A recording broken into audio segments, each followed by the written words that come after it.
क्या हो अगर एक मासूम सा लड़का जो हर वक्त बुली होता हो, वो एक दिन माफिया गैंग का लीडर बन जाए। जी हाँ, ये कहानी है चोंगमिंग हांग की। तो कहानी की शुरुआत होती है योंगसिल हाई स्कूल में, जहाँ चोंगमिंग हांग को कुछ लड़के बुली कर रहे होते हैं। इसमें एक पीले बाल वाला लड़का चोंगमिंग के बाल पकड़ के उसे चिढ़ाता है और बोलता है, हे चोंगमिंग, अपने बाल तो कटवा ले चूतिए। फिर दूसरा बुली उसके साथ मिलके बोलता है, अगर तूने इसके बाल को और खींचा वो तेरे हाथ में आ जाएंगे यार। फिर हमें पीले बाल वाले बुली का नाम इंट्रोड्यूस किया जाता है, जिसका नाम है चांग हुई। वो बोलता है, ऐसा भी कुछ होता है क्या? उसी पल चोंगमिंग अपने मन में सोचता है, मुझे बाकी कमीनों के बारे में पता नहीं, पर मैं तुझे इसके लिए नहीं छोड़ूंगा चांगुई। चोंगमिंग झट से उसकी मुट्ठी से निकल जाता है, जिससे चांगुई के हाथ में उसके कुछ बाल रह जाते हैं। चोंगमिंग को रवल करता देख चांगुई उसको जोर से थप्पड़ मारता है और थप्पड़ पे थप्पड़ मारते जाता है। फिर चोंगमिंग एकदम से उसका हाथ पकड़ लेता है और वो बुली हैरान हो जाते हैं। चांगुई अपने हाथ को पीछे भी नहीं खींच पा रहा था। चोंगमिंग अपने मन में सोचता है, ये बस 5 फीट लंबा है, अगर मैं अपनी हाइट का फायदा उठाऊं तो मैं इसे जरूर हरा सकता हूं। तभी चौमेन अपने मन में सोचता है, मुझे डर इस बंदे से नहीं, एक गलत मूव से है। एक गलत मूव और मेरा काम खत्म। तभी एक बंदा आके उसे जोर से मुक्का मारता है और चाउमिंग बहुत दूर जाके गिरता है।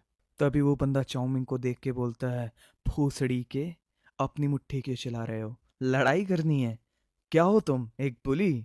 चाउमिन अपने मन में सोचता है, स्कूल भी एक सोसाइटी की नकल है, एक सच जो हम स्कूल में जरूर सीख लेते हैं। एक अकेला आदमी कभी एक ग्रुप को नहीं हरा सकता। तभी सारे बंदे वहां पर इकट्ठा होने लग जाते हैं। ये सब है योंगसिल हाई स्कूल फर्स्ट कॉप्स, जिसका लीडर है सियोस्के कांग। अब सीन शिफ्ट होता है स्कूल के कैफेटेरिया में, जहाँ चाउमिंग का दोस्त मिंगू गुस्से में कहता है, बस बहुत हो गया। वो बेवकूफ लकी था जो एलिमेंट्री स्कूल में सही आदमी से दोस्ती कर ली, मैं उसको और नहीं जाने दे सकता, मैं उसको चैलेंज करूंगा। तभी चौंगमिंग उसके मुंह पर हाथ रखकर उसे चुप करा देता है। चुप हो जा पागल, तुम मुसीबत में फंस जाओगे। तभी मिनगुक नोटिस करता है चांगुई और उसकी गैंग के साथी साइड से गुजर रहे होते हैं। फिर चौंगमिंग बोलता है, ऐसा कुछ भी नहीं है जो हम कर सकते हैं। वो फर्स्ट कॉप के गुंडे उसका साथ जो देते हैं। फिर मिनगुक बोलता है, बस रुको तुम्हें पता है मैं किक बॉक्सिंग की लेसन ले रहा हूँ, बहुत जल्दी मैं फर्स्ट कॉप के गुंडों के खिलाफ जाना शुरू करूंगा। फिर चौमिन कहता है, अबे तेको क्या लगता है तुम ट्रेन करते रहोगे और वो लोग ऐसे ही खड़े रहेंगे? फिर मिनगुक के दिमाग में एक आइडिया आता है। वो चौमिन को पूछता है, हे कैसा रहेगा तुम अपने भैया को बोल दो इन सबको देखने के लिए, तुमने बोला था ना कि वो बहुत ज्यादा ताकतवर है। चौमिन फिर अपनी गहरी सोच में चला जाता है। मेरा भाई, हाँ सही कहा, मेरा एक भाई। वो पास के सीन को याद करने लग जाता है जहां उसने अपने भाई से मदद मांगा था। भाई, क्या तुम वो सेंचुल गोक के बारे में कुछ कर सकते हो? वो वो योंगसिल मिडिल स्कूल के फर्स्ट ईयर का है, वो मुझे मारता रहता है। तुम लड़ाई में बहुत अच्छे हो ना, तो प्लीज ऐसा चलता रहेगा तो मैं सच में मर जाऊंगा। फिर उसका भाई बोलता है, तो फिर मर जाओ। चौमिन हैरान हो जाता है, क्या भाई? चाउमिन का भाई उस पर बोतल फेंक कर कहता है, मैंने तुम्हें बोला मर जाओ जाकर, क्यों तुम मेरे पास आ रहे हो खुद की कमजोरी के लिए? इससे मुझे गुस्सा आता है। चाउमिन भीख मांगता है, बोलता है, भैया प्लीज प्लीज मेरी हेल्प कर दो भैया। और फिर चाउमिन का भाई बोलता है, हे, अगर तुमने किसी को बताया कि तुम मेरे छोटे भाई हो तो मैं तुम्हें मार दूंगा, और ऐसे झाड़ू की तरह रो के मुझे परेशान करना बंद करो। चौमिन से और सहन नहीं होता, वो अपने भाई पर चिल्लाते हुए कहता है, तुम बहुत बुरे हो, मैं ही तुम्हारा आखिरी एक परिवार बचा हुआ हूँ। तुम्हें याद नहीं हमारी दादी ने मरने से पहले क्या बोला था, कि हमें एक दूसरे पर भरोसा करना चाहिए, क्योंकि अब हम दो ही बचे हैं। पर उसका भाई दरवाजे को बंद करके चला जा चुका होता है। अब सीन वापस प्रेजेंट में आता है। चौमिन मिनकू को कहता है, जो भी हो, ऑलरेडी 3 साल हो चुके हैं, हम अलग अलग रहने लग गए हैं। मुझे पता भी नहीं अब वो कहाँ है और क्या कर रहा है। चौमिन ट्रे लेकर खड़ा होता है और कहता है, मुझे यकीन है वो अभी किसी को मार रहा होगा या उनके पैसे छीन रहा होगा। अचानक से चौमिन का फ़ोन बजने लगता है। हाँ, मुझे ये नंबर मालूम नहीं है। वो कॉल उठा के बोलता है, हेलो, मेरे पास कोई इंश्योरेंस के लिए पैसे नहीं है। क्या? चौमिन घबराते हुए वापस पूछता है, क्या बोला तुमने अभी? तभी चौमिन भागते हुए यूनिवर्सिटी हॉस्पिटल पहुंच जाता है। वहां उसके भाई की लाश को सफ़ेद कपड़े में रखा गया था। सामने से एक डॉक्टर पूछता है, मूजिंग हुआंग, तुम्हारा भाई है ना ये? चौमिंग जवाब देता है, हाँ सही कहा, ये मेरा भाई है, पर कैसे हुआ ये? तभी एक साइड में खड़ा हुआ पुलिस वाला जवाब देता है, ये रात में बाइक चला रहा होता है, तभी एक ट्रक आके ऐसे टक्कर मार देती है। भयानक एक्सीडेंट था ये तो चमत्कार था कि हम इसकी शक्ल को पहचान पाए। पुलिस वाला बोलते रहता है और चौमिन अपनी गहरी सोच में चला जाता है। क्या ये असली में है? क्या ये मर गया? ये मुझे कुत्ते की तरह ट्रीट करता था और ये ऐसे ही मर गया, बस बाइक चलाते हुए। चौमिन वहां से जाने लगता है, तभी पुलिस वाला उसे रोकने की कोशिश करता है। अरे सुनो, कहाँ जा रहे हो? बॉडी का क्या? फिर चौमिन पुलिस वाले को कहता है, मुझे नहीं चाहिए ये बॉडी। फिर वो अपने दोस्त मिनगुक की बातें और पुलिस की शक्ल को याद करके सोचने लगता है, बिल्कुल भाई, लोग तुम्हारे बारे में ऐसा ही सोचते होंगे। तुम भी गंदे नाली के कीड़े थे, तुम भी वही गुंडों जैसे हो, कोई कचड़े से कम नहीं। तुम कोई अंतिम संस्कार डिजर्व नहीं करते हो, बस इस दुनिया से पूरी तरीके से गायब हो जाओ। तभी पुलिस वाला एक डब्बा लेके उसके पीछे दौड़ के उसे रोकते हुए बोलता है, ओए बच्चे रुको, मैं समझ सकता हूँ तुम्हें। तुम ऐसा कर रहे हो क्योंकि तुम अपने भाई के लिए अंतिम संस्कार अफोर्ड नहीं कर सकते ना। मैं समझ सकता हूँ तुम्हें, कितनी दुख भरी बात है कि तुम्हें अपने भाई को ऐसे विदाई देना पड़ रहा है जैसे कोई उसका है ही नहीं। ऐसे बहुत लोग हैं आजकल जो प्रॉपर फ्यूनरल भी नहीं दे पाते अपने परिवार को। चौमिन सोचता है, बात तो सही बोल रहा है ये, मैं अफोर्ड भी नहीं कर सकता हूँ ये। फिर पुलिस वाला उसे डब्बा दिखा के बोलता है, मैं तुम्हें ये देना ही भूल गया था, ये रखो। जब हम उसे लाए तो उसके पास ये सब था, तुम्हारे पास कम से कम उसकी कुछ चीज़ें तो होनी ही चाहिए। चौमिन डब्बे को पकड़ के बोलता है, मेरा मतलब मुझे इसकी ज़रूरत तो नहीं, लेकिन ठीक है। चौमिन डब्बे को लेकर एक नदी के किनारे बैठ जाता है। फिर वो अपने भाई के बारे में सोचने लगता है। वो सोचता है, भाई तुम ऐसा दिखाते थे तुम्हें किसी भी चीज़ का डर नहीं है, पर अब देखो तुम्हें। आह, लगता है अब मैं सच में पूरी तरीके से अकेला हो गया हूँ। उसकी एक आंख से आंसू निकलने लगते हैं। यार मैं कितना कमीना हूँ, मुझे इन सब पे रोना नहीं चाहिए, मैं कितना कमज़ोर हूँ। एक मिनट, ये क्या आवाज़ है? डब्बे के अंदर से उसके भाई का फ़ोन अचानक से बजता है। उसका फ़ोन अभी भी ऑन है। उसमें एक मैसेज आता है और वो उसे देखता है। बॉस? हाँ? मेरा भाई वैसे कर क्या रहा था? शायद ये अपने बंदों को ऑर्डर देने में बिजी था। चाउमिन ने देखा कि फ़ोन का पैटर्न लॉक है। उसने उसको खोलने की कोशिश की और लॉक खुल गया। चाउमिन स्वाइप करते करते फ़ोन के मैसेज देखने लगता है। तभी उसे एक नोटिफिकेशन आती है और उसकी वो मैसेज पे नज़र पड़ती है, क्योंकि उस मैसेज में एक नाम होता है। जिस बंदे ने उसको पहले बुली किया था वही बंदा, सियोस्के कांग। वो मैसेज खोलता है और देखता है एक बंदा जो उसके भाई को मैसेज कर रहा होता है। मैसेज में ये होता है कि कांग कितना बढ़िया बंदा है और उसने उसको कांटेक्ट किया है कि हमारी गैंग में ज्वाइन करने के लिए। तब ये देखकर चाउमिन का खून खौल उठता है। वो गुस्से में मैसेज कर देता है, कांग बहुत ही बड़ा मादरचोद बंदा है और वो मरना डिजर्व करता है। ये लिखकर चाउमिन को बहुत अच्छा फील हो रहा होता है, पर देन वो रियलाइज करता है, रुको, ये मैं क्या कर रहा हूँ। फिर वो बाकी सारे मैसेज देखने लगता है। उसने सबसे पहले पिन किया हुआ मैसेज देखा और वो समझ गया कि ये अनाउंसमेंट देने के लिए है। वो सबके सबको वहाँ एक मैसेज भेजता है, तुम सबके सब जैंगपोंग ब्रिज में आके जमा हो जाओ। ये मैसेज भेज के चौंग में सोचता है, अब मैं तुम सबको पुलिस से पकड़वाऊंगा। अब पुलिस को बुलाने का टाइम आता है। तभी चौंगुई आके चौंगमिंग के बाल खींचने लगता है। अरे ओ चौंगमिंग, क्या हाल चाल? अकेले अकेले एंजॉय कर रहे हो? चौंगमिंग निराश होकर सोचता है, चांगुई ये साला यहाँ क्या कर रहा है? चांगुई ने चौंगमिंग के बगल में रखा हुआ डब्बा देखता है और बोलता है, ये क्या है? मे देन रेस्ट इन। एक मिनट चौंगमिन। उसने चौंगमिन के बाल को छोड़ा और उस डब्बे के सामान को नदी में फेंक देता है। क्या कोई मर गया है? चौंगमिन ये देख के हैरान होता है और अंदर ही अंदर गुस्से में सोचता है, मेरा भाई एक नंबर का मादरचोद था, उसकी मौत से मुझे कोई दुख नहीं हुआ, मुझे उसकी कोई भी चीज़ों की ज़रूरत नहीं है, वो मेरी ज़िंदगी का हिस्सा भी नहीं था। मगर ये तुमने क्या किया? इन सब का फैसला लेना मेरे हक में था, तुम मेरे साथ ऐसा कैसे कर सकते हो? तभी चौमिन गुस्से में आकर उसे धक्का दे देता है और दोनों के दोनों ब्रिज से गिर जाते हैं, जिससे चौंगई के सर पे चोट लग जाती है। चौंगई किसी तरीके से वापस उठने की कोशिश करता है। चौमिंग चौंगई को गुस्से में बोलता है, तुम मादरचोद कमीने, क्या समझ के रखा है तूने मुझे? चौंगमिंग चौंगई को मुंह में एक जोर से लात मारता है। फिर वो उसके ऊपर बैठ के मुक्के पे मुक्के मारने लग जाता है और कहता है, कमीने साले, एक मरे हुए इंसान का मजाक उड़ाता है। तभी कांग आके उसको एक जोर से मुक्का मारता है और वो बहुत दूर जाके गिर जाता है। तभी कांग बोलता है, साले यहाँ पे क्या चल रहा है और तूने इसको क्यों मारा? कांग चांगुई को कहता है, साले मैं यहाँ पर 1 मिनट के लिए गया और तू यहाँ पर पिट गया। तभी चाउमिन खड़ा होकर धीरे धीरे लड़खड़ाते हुए भागने की कोशिश करता है और कहता है, मुझे भागना होगा, नहीं तो मैं मर जाऊंगा। फिर कांग उसके पीछे आने लगता है। तभी एक मोटरसाइकिल से बंदा आके कांग को एक जोर से बैट मारता है। दोनों ये देखकर बहुत ज्यादा ही हैरान हो जाते हैं। कांग कुछ समझ नहीं पाता अभी हुआ क्या ये। तभी कांग का चेहरा शॉक में चले जाता है और कहता है जी गैंग। तभी चाउमिन सोचता है मुझे पता नहीं यहाँ पर क्या हो रहा है, पर मुझे भागने पे कंसंट्रेट करना चाहिए। तभी कैंग ने जी गैंग से पूछा तुम मुझे क्यों मार रहे हो, मैंने ऐसा क्या किया। तभी वो बंदा कहता है वेल वेल वेल, हमारे बॉस ने बोला कि तुम एक मादर चोद हो और मरना डिजर्व करते हो।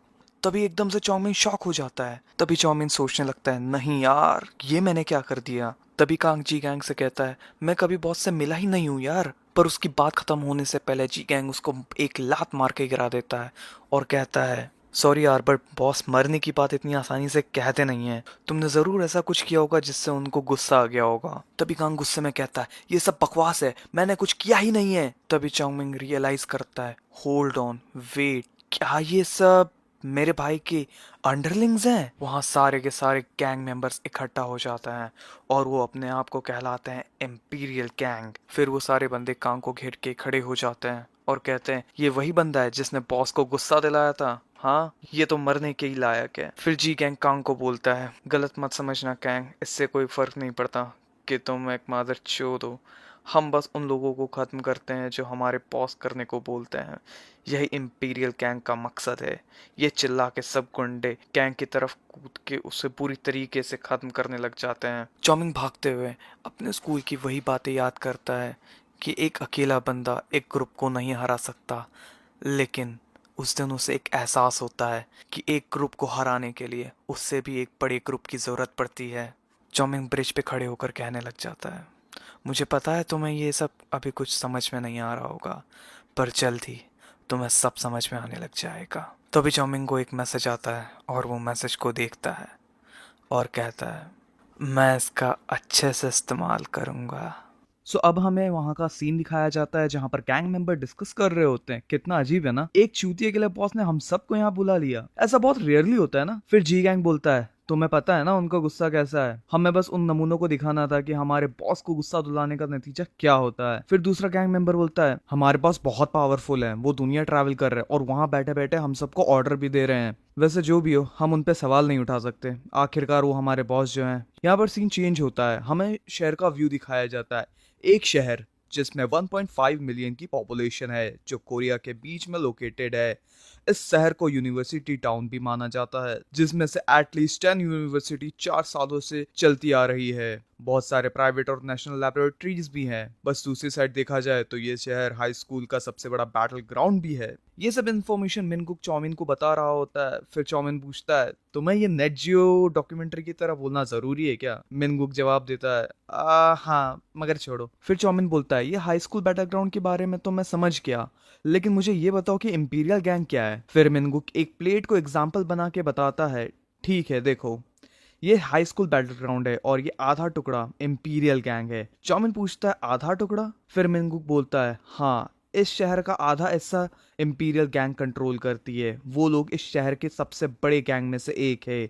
आधे से ज्यादा हाई स्कूल्स उनके अंडर में आते हैं। कहा गया है उनकी गैंग में 100 नहीं 1000 से ज्यादा मेंबर्स हैं। मिनकुक फिर चाउमिन से पूछता है मुझे पता है कि तुम चोमू हो, पर तुम्हें इंपीरियल गैंग के बारे में नहीं पता, और तुम अभी इनके बारे में क्यों पूछ रहे हो। चाउमिन जवाब देता है बस ऐसे ही, मुझे लगता है ये पुलिस और अलायंस ये सब बस टाइम वेस्ट था, मुझे इन सब में कोई इंटरेस्ट नहीं था। इस दुनिया में जहाँ मेरे भाई ने मुझे अकेला छोड़ दिया इस इंपीरियल गैंग के लिए, वो साले ने पूरी गैंग ही बना डाली।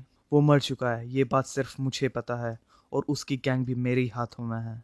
तभी कैंटीन की साइड में एक तमाशा होता है जहां कुछ बुलीज एक अकेले मासूम लड़के को बुली कर रहे होते हैं। बुली अपना बर्तन उसकी तरफ फेंक के बोलता है ए ले रे लंडे के मेरा बर्तन धो रे। मिंगू के देख के बहुत गुस्सा हो गया वो मादरचोद, लेकिन चौमिन उसे रोक के बोलता है शांत हो जाओ, हम उससे पंगा नहीं ले सकते, वो पुलिस फर्स्ट कॉप्स के मेंबर है। फिर पुलिस आपस में बात करते हैं ये चांगुई और सियोस के स्कूल क्यों नहीं आ रहे, कहीं भाग तो नहीं गए। कुछ मिनट बाद जब वो पुलिस चले जाते हैं तो चौमिन और मिंगुक उस लड़के के पास आते हैं। चौमिन लड़के को बोलता है चलो उठ जाओ, अगर हम तीनों ये काम साथ में करेंगे तो ये जल्दी खत्म हो जाएगा, वैसे तुम मेरी क्लास 1 में आके मेरी टी शर्ट ले जाना। फिर चौमिन पूछता है वैसे तुम्हारा नाम क्या है। वो लड़का थोड़ा हैरान होके बोलता है मेरा नाम दानसुल किम है, तुम्हारा बहुत बहुत शुक्रिया। फिर तीनों मिलके काम पे लग जाते हैं। काम खत्म होने के बाद मिनगुक और चौमिन एक साथ वहां से निकल जाते हैं। मिनगुक चौमिन को बोलता है, हे चौमिन, तुम्हें हुआ क्या है, तुम इन सब चीज़ों को इग्नोर किया करते थे। चौमिन फिर जवाब देता है, जस्ट बिकॉज हम दोनों इसके बारे में कुछ कर नहीं सकते, इसका मतलब ये नहीं कि हम साफ सफाई में हेल्प भी ना करें। अगर हमें कुछ करना चाहिए तो वो है इन चीज़ों को इग्नोर नहीं करना। मिनगुक ये सुन के अपने दोस्त पर प्राउड फील करता है। तभी साइड से कैंटीन वाले बुली चौमिन और मिनगुक को बुलाते हैं। ओए इधर आओ। मिनगुक कंफ्यूज होके पूछता है, कौन, मैं? बुली जवाब देता है, हाँ चूतिए तू। बुली एकदम से चाउमीन के मुंह पे लात मार देता है और उसको गिरा देता है। क्या था वो?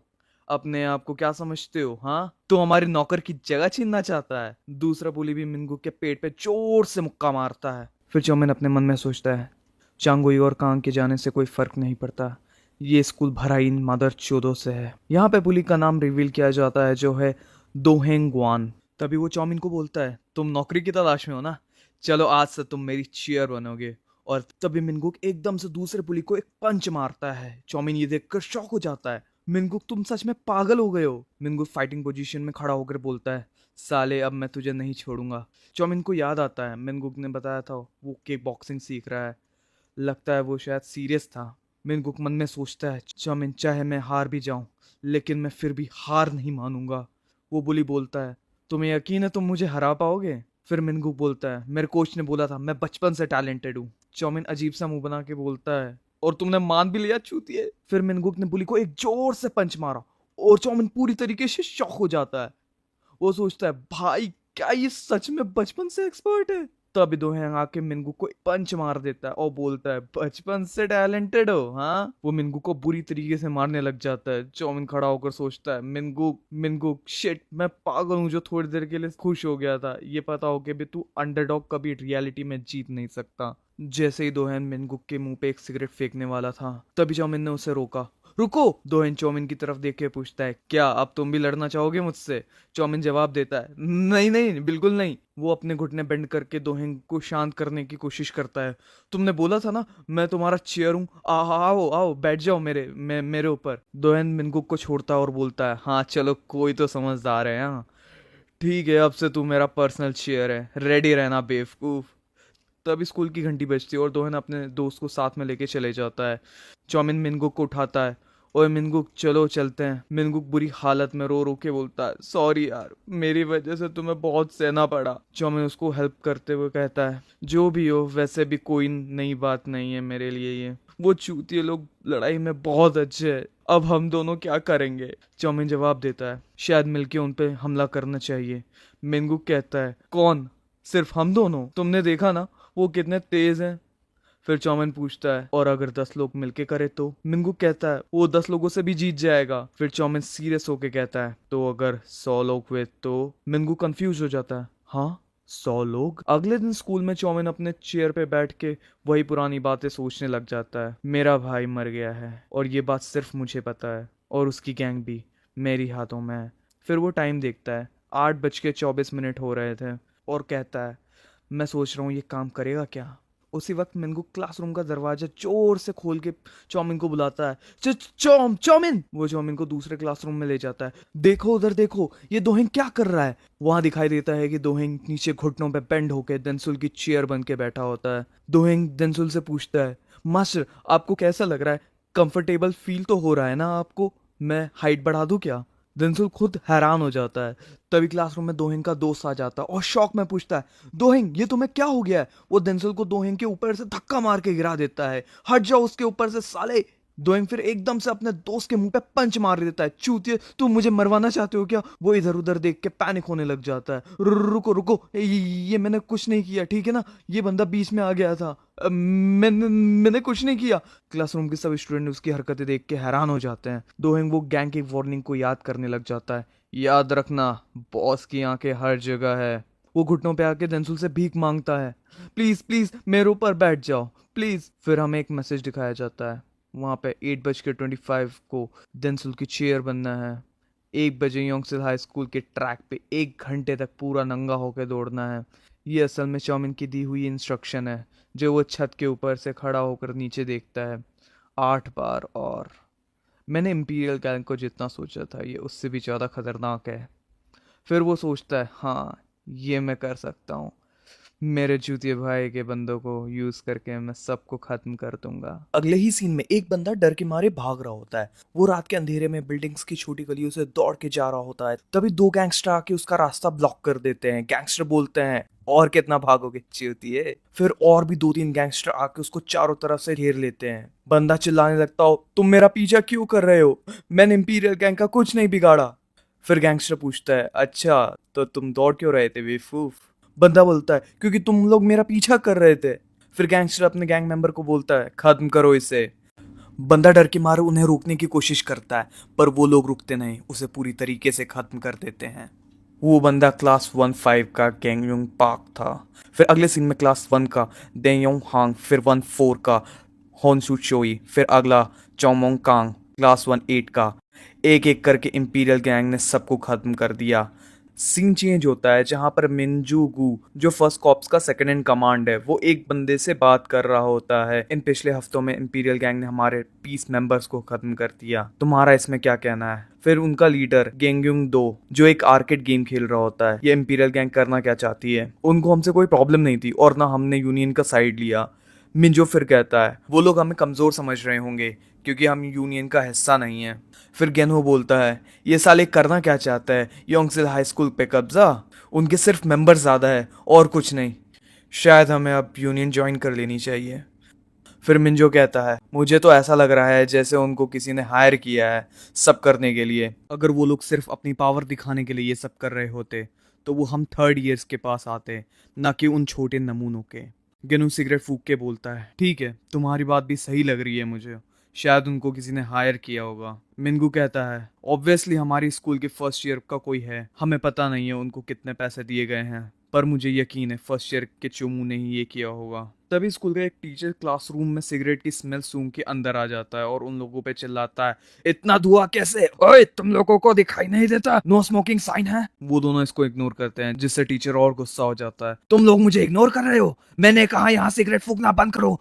तभी गेंगू उसको एक पंच मार देता है, चुप करो तुम। वो सिगरेट का डब्बा उसके मुंह में दबा के मिंजू से कहता है, इंपीरियल गैंग से पंगा लेना मतलब अपनी गांड मरवाना, बेहतर होगा हम हमारी तरफ से चीजें ठीक करेंगे। उस फर्स्ट ईयर के नमूने को कहीं ना कहीं से ढूंढ के लाओ मेरे पास। मिंजू बोलता है, हाँ एक्चुअली मुझे पता है वो कौन हो सकता है। अगले सीन में मिनगू और चौमिन एक दूसरे से बात कर रहे होते हैं। मिनगू कहता है, मस्त है यार, आज मेरे क्लास का मीसंग और स्कूल नहीं आया, सुना है वो हॉस्पिटल में। साले उन लोगों ने नशे का ओवरडोज तो नहीं कर लिया? ये सब एक साथ गायब कैसे हो गए? चौमिंग बोलता है, पर जो भी हो पुलिस ना रहने से बेहतर ही है ना? मिनगू खुशी में बोलता है, हाँ यार अब मैं आराम से कैम गर्ल्स देखूंगा, ऐसी स्कूल लाइफ तो मैं कब से चाहता था। चौमिन मिनगू की साइड देख के बोलता है, बस इसके लिए तुम खुश हो रहे हो? दोनों दोस्त कुछ देर के बाद अपने अपने क्लासरूम में चले जाते हैं। चौमिन अपने चेयर पे बैठ के अपने भाई का फोन हाथ में लेके सोचता है, तो उन लोगों ने मीसें को भी निपटा दिया, बहुत बढ़िया। फिर वो आसपास देख के सोचता है, बस कुछ पुलिस के जाने के बाद इस स्कूल में शांति फैल गई है, लोग कुछ भी करे या देखे कोई कुछ नहीं करता, बिना मतलब से अब कोई मार नहीं खाता। यही स्कूल लाइफ तो मुझे चाहिए था, ये इतना अच्छा है कि मैं अपने बच्चों को भी यहाँ भेजूंगा। वैसे पिक्चर अभी खत्म नहीं हुई है, भले ही कुछ बंदे को मैंने निपटा दिया है, पर उनसे ज्यादा बेकार लोग भी इस स्कूल में हैं। जब तक वो लोग जिंदा है तब तक शांति देर तक नहीं रहेगी, मुझे जल्दी से जल्दी उनको भी निपटाना होगा इस इंपीरियल गैंग के साथ। चौमिन फिर सोचने लगता है, मेरे भाई ने ऐसा क्या किया जिससे पूरी गैंग उसके लिए पूरी तरीके से लॉयल है? वो बिना सवाल उठाए यार मेरे ऑर्डर्स मान लेते हैं। मानना पड़ेगा वो लोग काफी यूजफुल हैं, कोई सोच भी नहीं सकता कि मैंने उनको ऑर्डर दिया। तभी एक क्लासमेट आके चौमिन को बुलाता है, ओए चौमिन, टीचर तुझे ऑफिस में बुला रहे हैं। चौमिन शॉक होके बोलता है, हाँ अच्छा ठीक है रुक मैं आ रहा हूँ। वो जाने से पहले सोचता है कि वो अपने भाई का फोन ले जाए या नहीं, फिर डिसाइड करता है चलो ले ही जाता हूँ। जब वो क्लासरूम से निकल जाता है तो एक स्टूडेंट बोलता है, ओए वहीं रुक। चौमिन फिर पीछे मुड़ के देखता है तो उसके सामने एक बड़ा सा आदमी खड़ा होता है। वो चौमिन से पूछता है, क्या तुम ही चौमिन हो? चौमिन जवाब देता है, हाँ मैं ही चौमिन हूँ। वो आदमी चौमिन को जोर से पकड़ के बोलता है, अगर जान प्यारी है तो चुपचाप चलो। कहीं एक ऑडिटोरियम में चौमिन और बाकी फर्स्ट ईयर के बच्चों को इकट्ठा किया जाता है। वो आदमी एक दूसरे आदमी को बोलता है, बॉस आपके कहने पर मैं सबको यहाँ पर ले आया। चौमिन सोचता है ये सब क्या हो रहा है यहाँ पर। वो देखता है कि डेंसुल भी वहां पर होता है। वो दूसरा आदमी जो था बोलने लगता है, सुनो तुम सब, मैं थर्ड ईयर का मिंजू गो हूँ। तुम सब सोच रहे होंगे मैंने तुम सबको यहाँ पर क्यों बुलाया। रिसेंटली हमारी फर्स्ट कॉप्स के साथियों को कुछ लोगों ने बहुत मारा है और मुझे यकीन है कि तुम लोगों में से ही किसी का हाथ होगा। ये सुन के चौमिन शॉक हो जाता है। वो सोचने लगता है ये नहीं हो सकता, इन लोगों ने इतनी जल्दी कैसे पता कर लिया। मिंजो इन सबको देख के अपने लीडर के साथ की हुई प्लानिंग को याद करने लग जाता है। गोंजू जो लीडर है उनसे पूछने लगता है, स्कूल में इतने सारे चोमू बच्चे हैं, तुम कैसे ढूंढोगे उन सबको इन सब में से, ये तो इम्पॉसिबल लगता है। मिंजो जवाब देता है, इतने भी नहीं है, मेरे पास ऑलरेडी लिस्ट है उन सब की। दोएंग याद है ना, जिसने पूरे स्कूल के ट्रैक पे नंगा दौड़ा था, वो भी इंपीरियल गैंग का ही काम था। इसके बाद ही बाकी सब टारगेट होने लग गए थे। उसी ने हमें बताया कि दोहेंग को जिसने भी हराया है उसने इंपीरियल गैंग का यूज किया था। हम पहले लोगों से पूछ के पता लगाएंगे दोहेंग ने किस किस को बुली किया था, फिर उनकी लिस्ट बनाएंगे। गोहेन कहता है ये ज्यादा हो जाएगा। मिंजो बोलता है वैसे भी वो इस महीने कितने ही लोगों को बुली कर पाया होगा, कोशिश करने में कुछ नहीं जाएगा। अभी प्रेजेंट में आके मिंजो सबको वार्निंग देता है, मैं तुम सबको मौका दे रहा हूँ खुद से कन्फेस करने को, नहीं तो तुम्हारे साथ जो होगा वो तुम सोच भी नहीं पाओगे। चौमिन पूरी तरीके से डर जाता है और उसके दिल की धड़कनें जोर जोर से धड़कने लग जाती है। मिंजो वापस बोलता है, किसी को कुछ नहीं बोलना, ठीक है, अब यहाँ से कोई नहीं हिलेगा। वो अपने बंदे को दरवाजा लॉक करने को बोलता है, फिर फर्स्ट ईयर की फोन्स चेक करने को ऑर्डर देता है। चौमिन डर के मारे कांपने लग जाता है। वो सोचता है अब मैं क्या करूं, क्यों मिलाया अपने साथ ये फोन, अगर मैं पकड़ा गया तो बिल्कुल नहीं बच पाऊंगा। अब मैं क्या करूं, क्या मैं इंपीरियल गैंग को स्कूल में तमाशा करने को बोल दूं, वो लोग इतनी जल्दी आ भी नहीं पाएंगे। पर मैंने अपना फोन निकाला तो उन लोगों को जरूर कुछ दिख जाएगा, वैसे भी मैं पकड़ा जाऊंगा, एक बार कोशिश कर लेता हूँ। जब तक वो लोग डिस्ट्रैक्टेड हैं बस यूनिसिल हाई स्कूल टेक्स्ट करता हूँ, वो लोग अपने आप ही पता लगा लेंगे। चौमिन जल्दी से अपना फोन निकाल के टाइप करने वाला ही होता है, तभी मिंजो उसके बगल में शैतान जैसा मुस्कुरा के पूछता है, क्या कर रहे हो तुम। चौमिन ये देख के फ्रीज हो जाता है। मिंजो चौमिन के कंधे पे हाथ रख के पूछता है, मैंने पूछा क्या कर रहे हो तुम, मैंने बोला था ना बिल्कुल भी मत हिलना, और तुम अपने फोन से खेल रहे हो, तुम्हें क्या लगता है मैं मजाक कर रहा हूँ। चौमिन पूरी तरीके से डरा हुआ था। वो सोच रहा था ये इतनी जल्दी यहाँ पर कैसे पहुंच गया। चौमिन बहाना बनाने की कोशिश करने लग जाता है, कुछ नहीं बस मैं फोन चेक कर रहा था।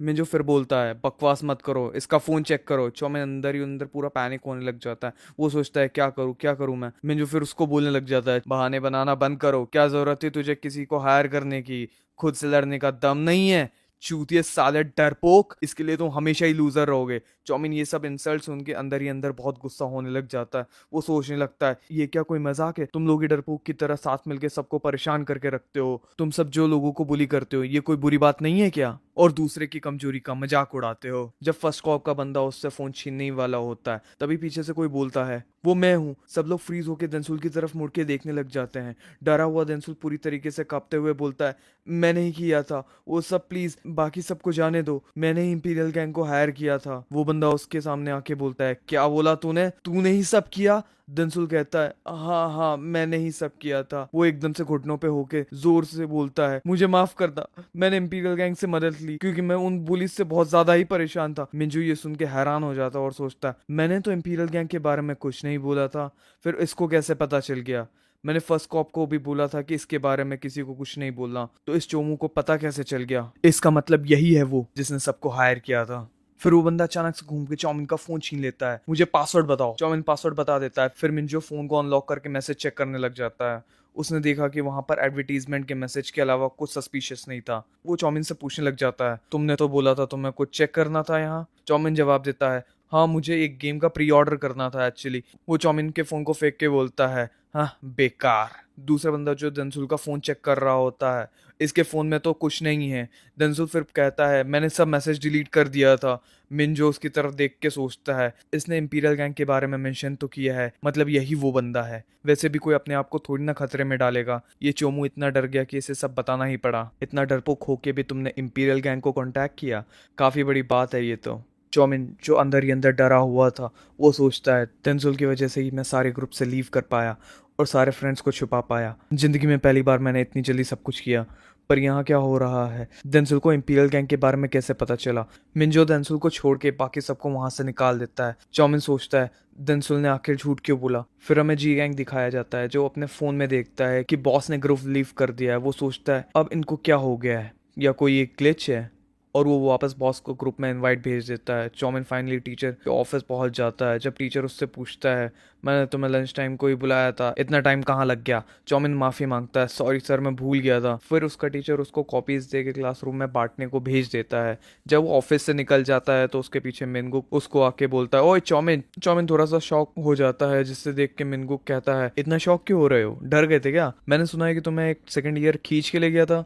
चौमिन पूछता है तुम्हें कैसे पता चला? मिनगू कहता है मुझे सब पता रहता है ब्रो। अब बताओ कि वो लेके हो गए थे तुम्हें? चौमिन कहता है एक थर्ड ईयर का मीजोंग नाम का बंदा है जिसने ऑडिटोरियम में सब लोगों को बुलाया था। मिनगुक शॉक हो जाता है, क्या मिंजोगू? वो चौमिन के कंधे पे हाथ रख के पूछता है सच बताओ चौमिन, तुम मुझसे कुछ छुपा तो नहीं रहे हो ना? फिर चौमिन बोलता है नहीं यार ऐसा कुछ नहीं है। मिनगू पूछता है तुम सच में ठीक हो ना? ऐसा क्या कर दिया तुमने जो मिंजू ने तुम्हें बुलाया था? चौमिन पूछता है क्यों, कोई बड़ा आदमी है क्या वो? फिर मिनगू कहता है वो हरामी मिंजो, उसने पहले भी किसी को जान से मारा था। 8th ग्रेड में उसने एक बंदे को शॉवल से मार दिया था जस्ट बिकॉज वो बंदा बदबू कर रहा था बस। बेचारा वहीं पर मर गया था वो। लेकिन मिंजो एक माइनर था इसलिए उससे ज्यादा सजा नहीं हुई। अभी वो हरामखोर फर्स्ट कॉप्स का लीडर गेनहुदो अपना गंदा काम करने के लिए उससे यूज कर रहा है। उसके गैंग में वही असली मास्टरमाइंड है। वो साला बहुत बड़ा मादरचोद है, उसके साथ तुम ज्यादा इन्वॉल्व मत होना। चौमिन फिर घबरा के सोचने लग जाता है रुको इसका मतलब। वो जल्दी से जाके डेंसुल की क्लास में उसे चेक करता है। ऑलरेडी 5th पीरियड खत्म हो जाता है पर डेंसुल अभी तक नहीं आया था। कहीं उसके साथ कुछ बुरा तो नहीं हो गया? वो अपने टीचर के दिए हुए कॉपीज को मिनगू के हाथ में देके दौड़ के चले जाता है। चौमिन वापस से वहीं जाके डेंसुल को ढूंढने लगता है। वो एक छोटा सा स्टोरेज रूम के अंदर जाके देखता है डेंसुल वहीं पर टेप से बंधा हुआ रहता है। वो जल्दी से उसके मुंह से टेप खोल के बोलता है डेंसुल उठो, तुम ठीक हो ना? डेंसुल आँख खोल के देखता है और कहता है तुम यहाँ क्या कर रहे हो? तुम्हें यहाँ नहीं आना चाहिए था। उसकी मुंह का हालत देख के चौमिन हैरान हो जाता है और पूछता है तुम यहाँ अभी तक क्यों हो? उन लोगों ने मुझे जाना ही नहीं दिया। चौमिन मन में उन्हें गाली बकता है और डेंसुल को खोल के पूछता है तुमने झूठ क्यों बोला? तुमने वो सब किया नहीं था फिर भी। डेंसुल कहता है तो शायद वो तुम ही थे। चौमिन के पास इसका जवाब नहीं रहता है और वो चुप हो जाता है। डेंसुल वापस कहता है चिंता मत करो, कसम से ये बात मैं किसी को नहीं बताऊंगा, पर तुमने जो भी किया काफी अमीर होगे ना तुम? चौमिन सोचता है मैंने ये सब पैसों से नहीं किया। फिर वो पूछता है पर तुम्हें ये सब कैसे पता चला? डेंसुल जवाब देता है उस दिन जब दोहिंग अजीब हरकतें कर रहा था तब मैं स्कूल के ऊपर तुम्हारा टी शर्ट देने आया था। तभी मैंने तुम्हें नीचे से देखा दोहिंग को देखते हुए। मैंने तुम्हें खुद से बात करते हुए सुन लिया था। उस टाइम से ही मुझे पता चल गया था। और आज भी जब हम सबको मिंजो ने बुलाया था तब मुझे पूरा यकीन हो गया था कि तुम ही हो जिसने ये सब किया। चौमिन सोचता है शिट यार, मेरी लापरवाही के कारण किसी को पता चल गया, आगे से मुझे संभल के रहना पड़ेगा। वो डेंसुल को बोलता है पर फिर भी तुम्हें मेरे लिए ये सब नहीं करना चाहिए था, माफ करना मैं कुछ नहीं कर पाया। डेंसुल कहता है कोई बात नहीं दोस्त, जब सब लोग मुझ पे हंस रहे थे, मेरी तकलीफों को देखकर इग्नोर कर रहे थे, तब तुमने ही अपना हाथ बढ़ाया था। तुम्हारे लिए ये बड़ी बात नहीं होगी पर मैं तुम्हारी ये मदद कभी नहीं भूलूंगा। चौमिन ये सब सुन के हैरान हो जाता है। डेंसुल फिर बोलता है वैसे भी मुझे दोहेंग की वो हालत देख के बहुत मजा आया था। मुझे पता था ये गलत है पर मुझे सच में बहुत अच्छा फील हो रहा था, इसलिए तुम्हें माफ़ी मांगने की कोई ज़रूरत नहीं है। उसी वक्त घंटी बज जाती है और डेंसुल चौमिन को बोलता है मैं कम से कम मरूंगा तो नहीं, तुम चिंता मत करो। फिर चौमिन डेंसुल से कहता है हे डेंसुल, क्या तुम कुछ मज़ेदार देखना चाहोगे? डेंसुल फिर कहता है मज़ेदार? फिर डेंसुल रियलाइज़ करता है क्या तुम फिर से। अब सीन चेंज होता है और हम क्लासरूम देखते हैं जहाँ पर टीचर बोर्ड पे कुछ पढ़ा रहा होता है और सारे बच्चे अपने अपने काम में बिजी होते हैं। वहीं पर मिंजू अपने टेबल पे सो रहा होता है। तभी क्लासरूम का गेट खुलता है और कुछ बंदे अंदर आना चालू कर देते हैं। टीचर ये हलचल देख के पीछे मुड़ता है और जब टीचर पीछे मुड़ता है तो पूरी तरीके से शॉक हो जाता है। बहुत सारे गैंग मेंबर्स मिंजू की टेबल को घेर के खड़े रहते हैं। मिंजू अभी भी अपनी टेबल पे सो रहा होता है और एक बंदा फायर एक्सटिंग्विशर लेके उसको जोर से सर पे मारता है और मिंजू अपनी टेबल से गिर जाता है। मिंजो कहता है व्हाट द फक किस हरामखोर ने, लेकिन वहां पर उसकी बात पूरी होने से पहले ही गैंग मेंबर्स उसके सिर पे बहुत बुरी तरीके से मारना चालू कर देते हैं। टीचर डर के भागने लग जाता है और पुलिस को कॉल करता है हेलो पुलिस, यहाँ पर कुछ बंदे एक बच्चे को बहुत बुरी तरीके से मार रहे हैं, प्लीज जल्दी आइए नहीं तो वो बच्चा मर जाएगा। फिर दूसरी क्लास के बच्चे अपने में बात करने लग जाते हैं ये दूसरी क्लास में इतना हंगामा क्यों मच रहा है, क्या हो रहा है उधर? जियो जो फर्स्ट कॉप का लीडर है वो अपने आगे के स्टूडेंट के सर पर मार के कहता है चुप हो जा चूतिए, मैं सो रहा था। उधर दूसरी क्लास में मिंजो की हालत बहुत बुरी तरीके से खराब हो चुकी थी। वो माफी मांगने लगता है प्लीज प्लीज अब मुझे नहीं मारो, प्लीज मत मारो मुझे, प्लीज प्लीज।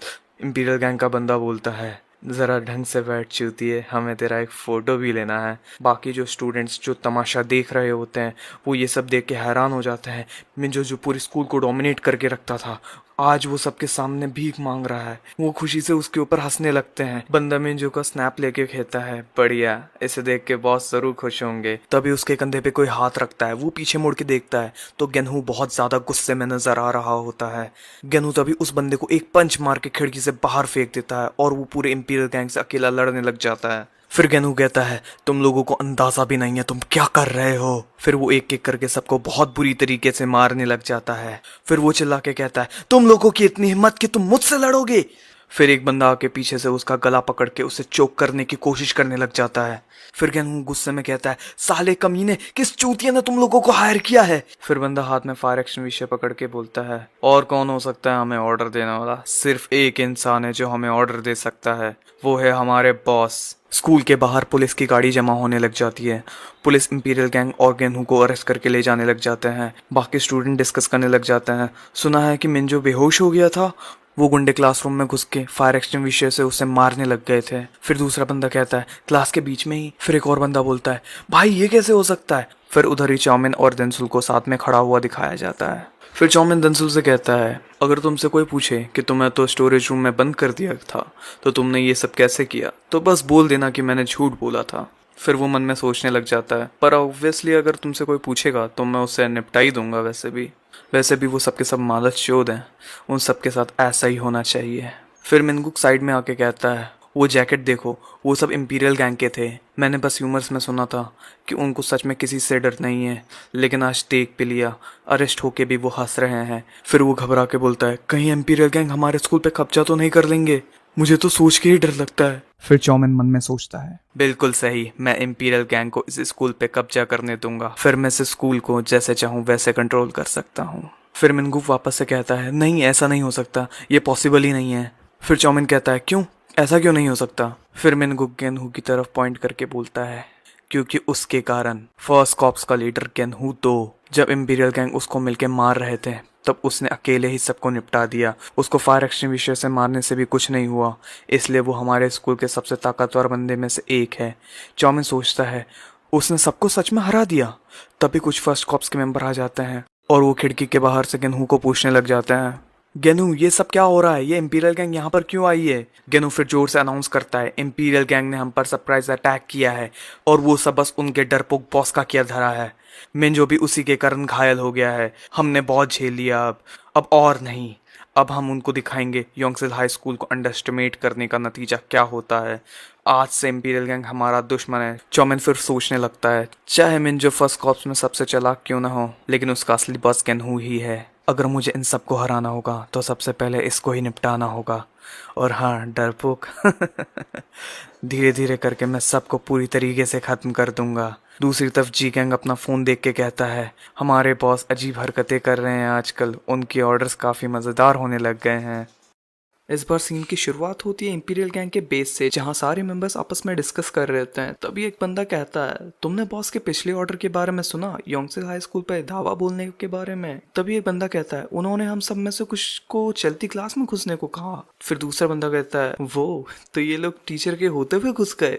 फिर तीसरा बंदा कहता है ये तो गांड फाड़ है यार। फिर सब डिस्कस करते हैं कितनी अजीब बात है ना, वो कभी हमसे ऐसा खुले में अटैक करने को नहीं कहते हैं वैसे। तभी सीन चेंज होता है और हमें इंपीरियल गैंग के एक बंदे को ब्रिज पे खड़ा हुआ दिखाया दिया जाता है और तभी हमें फोन में दिखाया जाता है एक ऑर्डर था योंगसिल हाई स्कूल के चूज मिंजो गू को पकड़ो। ये सारी बातें उसे सोचने पे मजबूर कर देती है, पहले ही हमारे 4 आदमियों को पकड़ा जा चुका है, अगर हमने और बंदे योंगसिल हाई स्कूल भेजे तो इंपीरियल गैंग का बहुत नुकसान हो जाएगा। खैर योंगसिल हाई स्कूल की किसको पड़ी है, लेकिन बॉस हमें ऐसी चीजें करने को क्यों कह रहे हैं जिससे हमारा ही नाम खराब हो।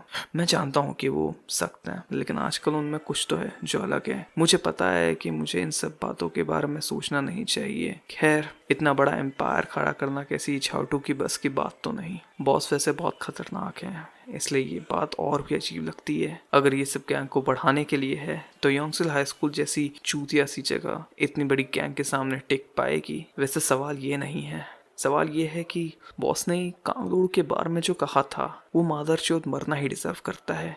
मेरी समझ में ये नहीं आ रहा। बॉस ने पूरी इंपीरियल गैंग को उस लोड़ू के पीछे लगवाया और अगले दिन वो फर्स्ट ईयर के बंदे को मारने के लिए 100 बंदे भिजवा दिए। इतने में ही वो बॉस को कॉल करता है और चौमिन के बराबर से गुजरता है। चौमिन अपना फोन देखकर छोड़ देता है। इंपीरियल गैंग के मेंबर की भी नजर चौमिन पे पड़ जाती है, पर वो इसे देख के इग्नोर कर देता है। जिसके बाद हमें एक पुलिस स्टेशन का सीन दिखाया जाता है जहाँ पर गेनहू दो को पुलिस वार्न करते हुए दिखाई दी जाती है। अगर उन्होंने भी पहले शुरुआत की तो तुम ऐसे लड़ाई नहीं कर सकते। गेनू गुस्से में वहां से कहता हुआ निकल जाता है। इंपीरियल गैंग मदरचोद साले, और वहीं दिखाया जाता है कि कोई उसका पीछा कर रहा है। फिर नेक्स्ट सीन शिफ्ट होता है मोबाइल स्टोर में, जहाँ पर चौमिन को कुछ खरीदते हुए दिखाया जाता है। तभी वहाँ पर एक लड़की आती है और उससे कहती है, एक्सक्यूज मी, अपने भाई की यादों के साथ खुश रहना। चौमिन थोड़ा नर्वस होके कहता है, थैंक यू। रास्ते पे चलते हुए चौमिन सोचता है, यादें, हाँ, उसके साथ मेरी कोई याद नहीं है, लेकिन फिर भी मुझे इस फोन को अपने पास रखना होगा। तभी सोचते हुए उसे वो दिन याद आ जाता है जब योंगसिल हाई स्कूल के पुलिस कहते हैं, आज से इंपीरियल गैंग हमारी दुश्मन है। उसे ये सोच के ही हंसी आ जाती है, क्या क्या ही कर लेंगे वो भड़वे। आखिरकार तुम बस एक हाई स्कूल के कीड़े हो जो कमजोरों को परेशान करना जानती है, तुम कुछ नहीं कर सकते। इतना सोचने के बाद सीन चेंज होता है और हमें दिखाया जाता है इंपीरियल गैंग के लोगों ने गेनहू को घेर लिया है। इंपीरियल गैंग का जीएम कहता है, तू गेनहू ही है ना, योंगसिल हाई स्कूल से, तुम जैसे चूजों को अकेले घूमना नहीं चाहिए वैसे। और वो भी एक वॉर डिक्लेयर करने के बाद। लोडू गेनहू थोड़ा डर जाता है और कहता है, बहन चोद। फिर जीगेंग कहता है, एक लड़ाई तभी ही खत्म हो जाती है जब दुश्मन के करता धरता को ही मिट्टी में मिला दिया जाए। अब रुकने का कोई मतलब नहीं, मैं तुझे आज ही खत्म कर दूंगा। जब तेरे लोगों को पता चलेगा कि उनका लीडर ही मर गया तो ये सुनकर वो पैंट में ही मूत देंगे साले। लेकिन वहाँ पे सीन चेंज होता है और हमें चौमिन को पार्ट टाइम जॉब करते हुए दिखाया जाता है। जब वो काम पे होता है तो वो सोचता है, इंपीरियल गैंग वैसे एक रैंकिंग सिस्टम पे काम करती है। मुझे एक बात और परेशान कर रही है कि ये सियोस्के पाक नाम का बंदा मुझे बार बार कॉल क्यों कर रहा है। हो ना हो ये ज़रूर इंपीरियल गैंग की फर्स्ट डिवीजन का लीडर है, और जहाँ तक उसके भेजे हुए मैसेज से पता चलता है ये इंपीरियल गैंग का जनरल मैनेजर है, और लगता है मुझे इसलिए वो मैसेज करते ही जा रहा है। और अगर मैं और थोड़ा ध्यान दूँ तो मुझे पता चलता है कि जब तक मैं उन्हें बताऊँ नहीं कि कितने बंदे भेजने हैं, तो ये बंदा सिर्फ 6 या 7 लोगों को भेजता है। तो जो पूरे इंपीरियल गैंग को संभालता है वो यही बंदा है। अगर इस दिन उसने और लोगों को भेजा हुआ होता तो गेनहू और मिंजो दोनों को एक बार में हरा चुके होते हैं। मुझे इससे वार्निंग देनी चाहिए। वैसे वो मैसेज टाइप करने लग जाता है। मैसेज टाइप करते हुए चौमिन सोचता है, मुझे नहीं पता ये आपस में कैसे बात करते हैं, तो मैं बॉस हूँ तो मैं ये मैसेज भेज देता हूँ, तुम कब से मुझे बताने लगे मुझे क्या करना चाहिए। मुझे लगता है एक बॉस के लिए ये टोन परफेक्ट होगी। वहाँ से सियोस्के पाक का मैसेज आता है, तुम इतने रूडली कैसे बात कर सकते हो मुझसे। चौमिन सोचता है, बहन चोत ये क्या हो गया, मैंने ध्यान ही नहीं दिया, इसने अभी तक मुझे बॉस की तरह ट्रीट ही नहीं किया। कहीं ये गैंग में सेम पोजीशन पर तो नहीं, कहीं मेरी ये गलती दिक्कत ना कर दे। अभी पंगा लेना ठीक नहीं है। वैसे अगर मैंने ज़्यादा किया तो इससे शक तो नहीं हो जाएगा, कुछ तो गड़बड़ है, इस बंदे से थोड़ा बच के रहना पड़ेगा। इतने में ही एक कोवर्कर उसकी डायरी देख लेता है जिसमें उससे इंपीरियल गैंग के बारे में कुछ लिखा था। कोवर्कर कहता है, फर्स्ट डिवीजन, ये सब क्या है, क्या तुम कोई गेम खेल रहे हो। चौमिन कहता है, ओह हाँ हाँ। फिर कोवर्कर कहता है, इसमें इतना खोने की ज़रूरत नहीं है वैसे। चौमिन कहता है, हाँ तुम सही कह रहे हो, मुझे इसे इतना सीरियस लेने की ज़रूरत नहीं है। इतना कहकर फिर चौमिन सोचता है, मैंने जी गैंग को गेनहू को संभालने का काम दिया है, वही एक बंदा है जो हमेशा लड़ाई के लिए तैयार रहता है। मैंने उससे पिछली बार वो ब्रिज पर भी देखा था। अगर कहूँ तो गैंग की सारी ताकत उसी डिवीजन से आती है। आखिरकार वो फाइटिंग इंचार्ज जो है, और वैसे भी वो बॉस पे कभी सवाल नहीं उठाता। आज वैसे भी गेनहू का खेल खत्म है। चौमिन गेट पे खड़ा होकर गुनगुनाते हुए कहता है, मैं उन फर्स्ट ईयर के मादरचोदों का चेहरा देखने के लिए तड़प रहा हूँ, आखिर उनका लीडर जो हार चुका है। इतने में पीछे से चौमिन को धक्का लगता है और उसे आवाज आती है, हट बे लोड़ू, मरना चाहता है क्या तू। चौमिन पीछे मुड़ के देखता है और उससे गेनहू पीछे से दिखाई देता है। हाँ, ये कैसे हो सकता है, ये बंदा अभी तक अपने पैरों पे खड़ा कैसे है, मैंने तो इसको निपटाने के लिए कहा था। वैसे एक बात मैं भूल गया, अभी तक मुझे वैसे इसका कंफर्मेशन मैसेज नहीं आया था, ये हो क्या रहा है वैसे। इतने में पीछे से चौमिन का दोस्त मिनगो आगे बोलता है, हे हाय, कैसे हो यार, अभी तक तुम क्लास में नहीं पहुंचे। चौमिन कहता है, हाँ मैं बस अभी जा ही रहा था। अब क्लास का सीन दिखाया जाता है जहाँ पर बोर्ड पर 200 लिखा देखकर उन्हें कुछ समझ नहीं आता। तभी एक आवाज़ आती है, तुम्हारी क्लास में 27 बच्चे हैं ना, और तुम में से हर एक को 200 वॉन देने होंगे, जिसका मतलब है हर किसी को पूरे 1 लाख वॉन हर महीने देने होंगे, ये तुम्हारी फीस है। तभी मिंगू कहता है, फीस, आज तक योंगसे हाई स्कूल में कोई फीस चार्ज नहीं की गई, कहीं हमारा स्कूल अब यूनियन का पार्ट तो नहीं। जिसके बाद चौमिन पूछता है, यूनियन। मिंगू कहता है, याद है वो प्लेट, अगर उसका आधा हिस्सा इंपीरियल गैंग है तो बाकी का हिस्सा यूनियन है। मुझे लगता है इंपीरियल गैंग के साथ वॉर डिक्लेयर करने के बाद गेनहू ने यूनियन ज्वाइन कर ली है। वैसे तुम अपनी जॉब से मुश्किल ही 2 लाख वॉन कमाते हो ना। चौमिन घबरा के रेस्टरूम की तरफ भागता है। डोर जोर से बंद करने के बाद वो अपने फ़ोन में टाइप करना शुरू कर देता है। जी गैंग साले, तूने ये क्या कर दिया? फिर जी गैंग का मैसेज आता है, हाँ बॉस, उस बारे में वो थोड़ा हमने उस मादरचोद गेनहू को दबोच तो लिया था, लेकिन तभी वहाँ पे यूनियन का 4th मेंबर युनताक आ गया। युनताक ने कहा, आज से ये लड़का हमारे अंडर काम करेगा, अगर तुम में से किसी ने इस पे हाथ लगाया तो सब कुछ खत्म हो जाएगा। जीगेंग कहता है, दोबारा बोलना सारा। तभी पीछे से आवाज़ आती है, बस बहुत हुआ, यह सियोस के पार्क था, हम जा रहे हैं। वैसे युनताक ने कहा, लगता है सियोस के ये लड़ाई नहीं चाहता। खैर, फिर जीगेंग बताता है, सियोस्के ने हमें रोक लिया, सॉरी बॉस। चौमिन गुस्से में कहता है, सियोस्के मादर जात। फिर चौमिन चलते हुए सोचता है, अगर मैंने फर्स्ट ईयर की पुलिस को मारने के बारे में सोचा नहीं होता तो आज मेरी भी नहीं मरती। ये सब बहुत आसानी से खत्म हो सकता था, लेकिन मैंने ये सब कुछ बिगाड़ दिया। अगर मैं उन मादरचोद को मरवाने के लिए बोलूं तो फिर से वैसे ही लोग वापस से आ जाएंगे और ये जगह फिर से वैसे ही बदतर हो जाएगी। मुझे फ़र्क नहीं पड़ता वॉर हो या ना हो, आखिर तुम भी उसी कीचड़ से जुड़े हुए हो। फिर सीन चेंज होता है जहाँ सीओस के बॉस को मैसेज करता है, तुम कब तक मुझे इग्नोर करने वाले हो। सीओस के और चौमिन का सीन एक साथ दिखाया जाता है जिसमें वो दोनों एक ही बात कर रहे होते हैं, तुम्हें इसका हर जाना चुकाना होगा।